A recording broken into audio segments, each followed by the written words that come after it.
Okay. I need you to trust me for about 30 seconds because I'm about to talk about golf and I need you to stay with me. Okay. I promise this actually has to do with you, your career, and the thing that is possibly keeping you stuck as a creative. Now, if you've been listening to this podcast for a while or you follow me on Instagram at Messy with Maddie, you probably know I'm a sports girl. I love sports. I love everything about sports. And is golf my favorite sport? No, but I love sports documentaries. There's a sports documentary on. I'm probably the first person on Netflix or Hulu or wherever to watch it. And I really believe a lot of sports documentaries are like secret mindset courses in disguise, truly. And so I just recently watched the latest season of Full Swing on Netflix. I have watched every season of Full Swing on Netflix. I've probably watched almost every sports documentary. I wish they came out even at a faster pace because I just want them all. And I will say the latest season of Full Swing on Netflix was possibly one of the best mindset masterclasses that I've ever stumbled into. And maybe it was because it surprised me. It honestly surprised the hell out of me how I was like aggressively taking notes as fast as I could as I was watching the episodes that were there. So can golf be a little bit boring? Yes. Okay. It absolutely sure can be a little bit boring, but I promise you these mindset lessons might be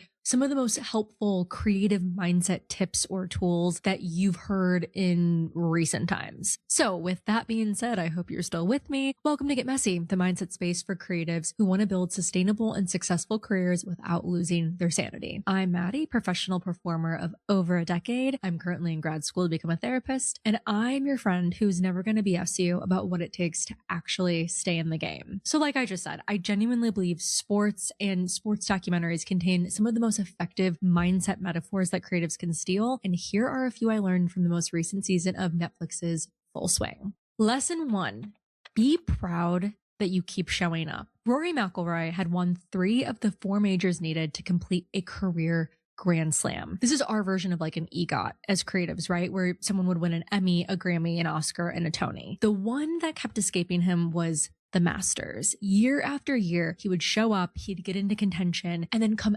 agonizingly close, but just could not steal it. The pressure was mounting. When he would show up to the Masters every year, it was like the only thing people in the golf world can talk about for weeks and weeks on end. Is this going to be the year, Rory? Are you ever going to get the career Grand Slam? And in the middle of all of the pressure, and in another year when the game was slipping away from him once again, he said something that really stuck with me. He stopped himself and he said, "I'm just so proud that I keep coming back and putting myself in a position to win." I literally got chills as I just said that, because as you can imagine, the years and years and years of showing back up, getting so close. There was a couple times he got second and almost won. And everybody is trying to create that story around you of like, are you ever going to be able to secure this? Is this ever going to be part of your legacy? And he tried to shut all of that noise out while he's in the middle of a really bad round and be like, yo, I'm just so proud that I keep showing up. And not only do I keep showing up, but I keep putting myself in the contention to win. He cannot control whether he wins. Even if he's playing his best golf, there are going to be other people playing their best golf. There's going to be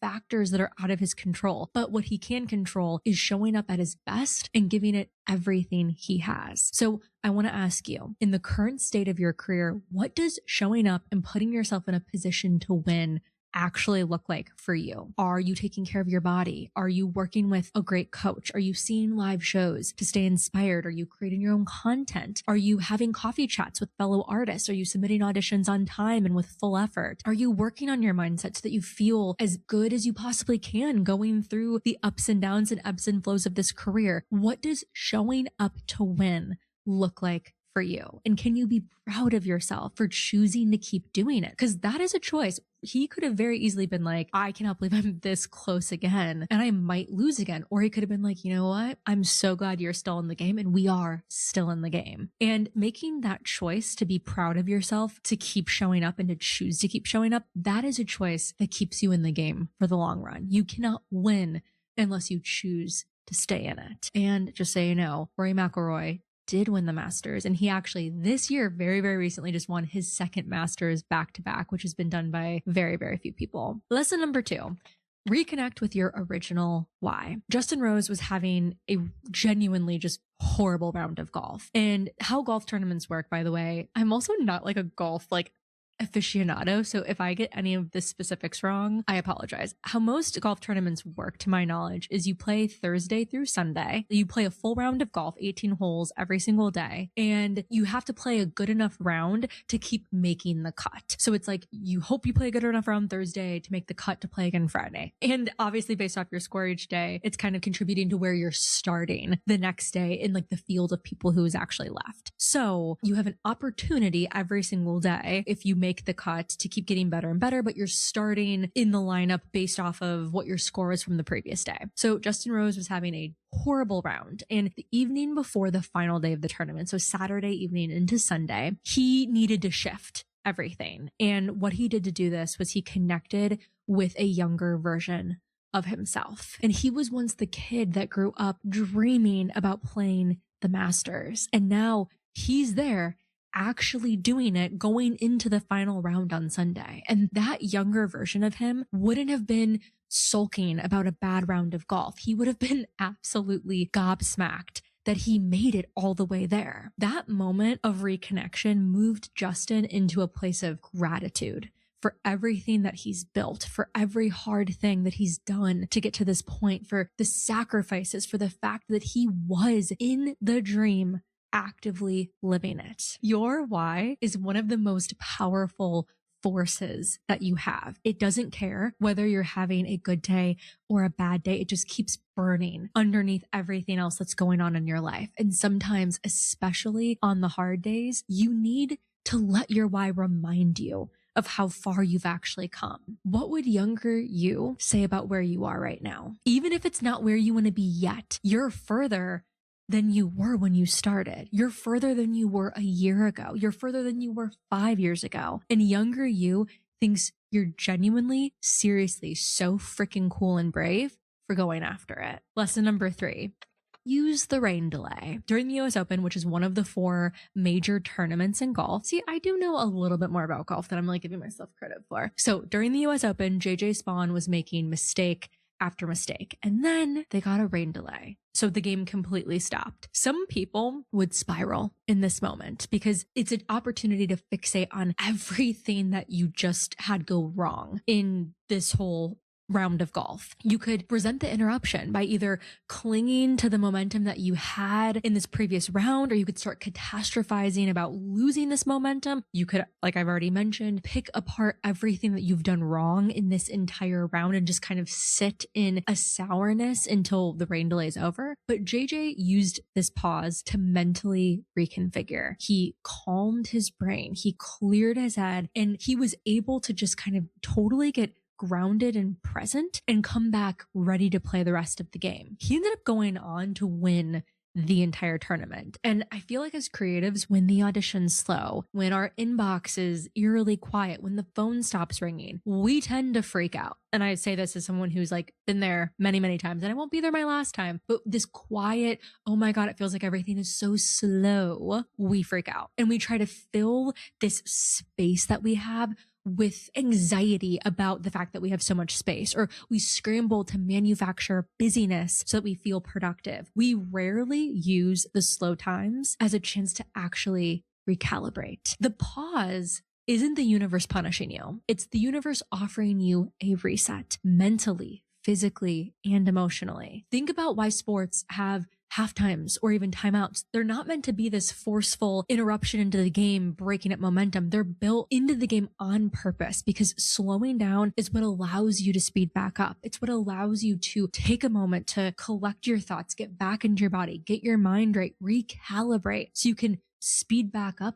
better than you were before the halftime. So don't fear the quiet. It's uncomfortable at first because it can feel like your flow has stopped, or that, again, I feel like sometimes as creatives, it's like the second it gets quiet, it's like, oh, will I ever be busy again? Like we could really just start catastrophizing our entire career, but it might be the most powerful part of your journey if you let it be. So if you're in a rain delay currently, how can you take this opportunity to make this rain delay different than the past ones? How can you use it as a time and a space to recalibrate so you could actually speed up better than you were before? Lesson number 4, as long as you're in the game, you have a chance to win. Ben Griffin left professional golf. He was so deep in debt, he could not see a path forward. And he had to make an absolutely brutal, heartbreaking decision to walk away from playing golf in the majors. And he totally felt like his dream was over. And about a year later, he got an opportunity. I think it was actually the boss that he was working for in his new corporate job saw him golf. And I think it was like during one of their work events, they were out golfing together, and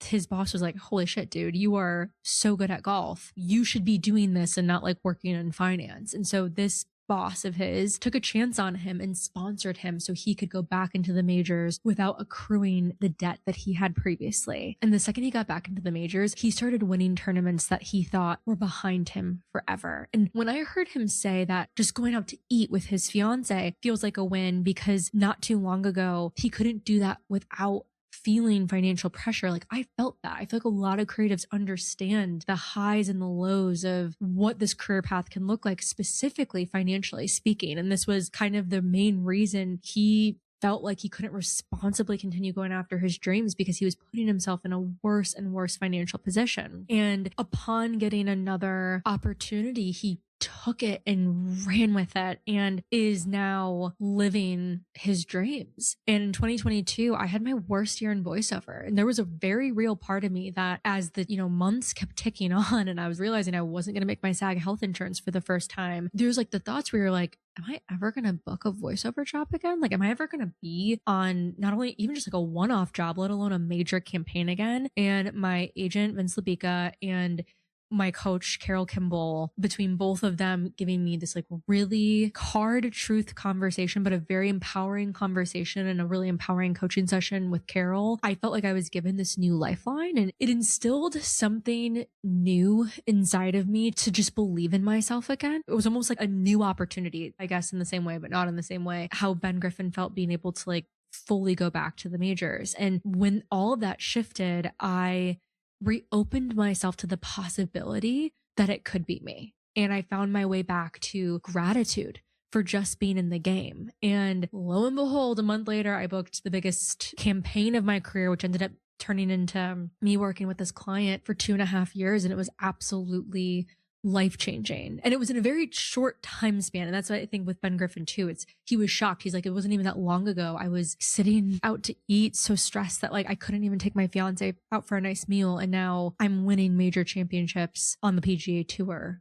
Like, oh my God, but he was open to the possibility that it could happen. So as long as you're still playing, you still have a shot to win. And the only way to guarantee you don't win is to leave. So if you are in the game, no matter what that game looks like or what the arena looks like for you right now, if you're in the game, you have a chance to win. Don't discount yourself a chance to win, because you haven't had a win in a long time. A win can come at any moment. How can you be open to receiving that for yourself? Number 5, zoom out on your own journey. JJ Spawn was 4 back going into the back 9 on Sunday. I kind of understand what that means. That's like golf lingo, right? Point was, he was disappointed by this. And again, Sunday is the last day of a golf tournament. So his score going into what is the last day of the tournament on Sunday was something that was disappointing to him. And then he had this thought: if someone told me this was my result on Monday, meaning the day after the tournament was complete, I would absolutely take this result. This is a result I would probably actually be proud of. So why am I feeling so disappointed about it going into Sunday? We get so caught up sometimes in not being where we want to be, or not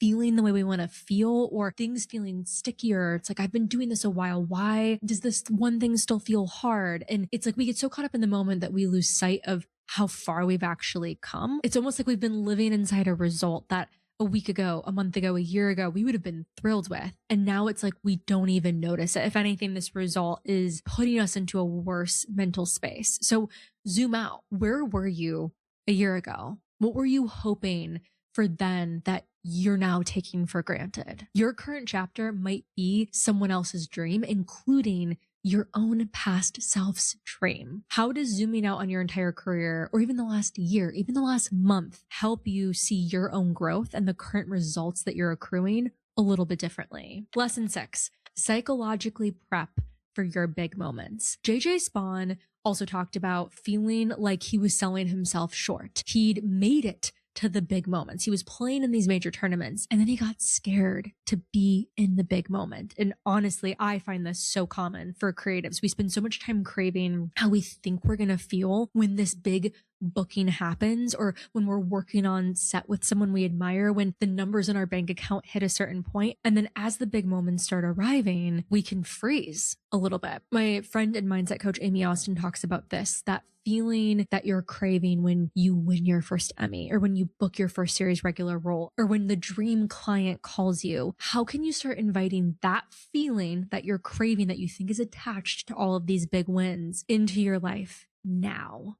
Not waiting for it to be delivered to you as a reward for accomplishing one of these big moments, but actively practicing what it feels like to hold it. Because here's the thing, when the big moment arrives, it often comes wrapped in pressure and expectation and the immediate weight of the next level that you're approaching. It doesn't sometimes feel like a wave of sunshine washing over you. Part of it can, but usually you're equally holding these other things that you did not anticipate holding as you've gotten this big moment. And if you've never practiced holding this feeling that you're desiring, you might not be ready to actually embrace it when it gets there. So how can you start psychologically prepping now? Not just strategically, not just visualizing, not just taking the right actions and trying to call in what it is in this big moment, but psychologically getting yourself prepped to handle the pressure and the expectation of the big moment, but also the glory. Lesson 7, leave each shot where it belongs. Tommy Fleetwood has a mantra: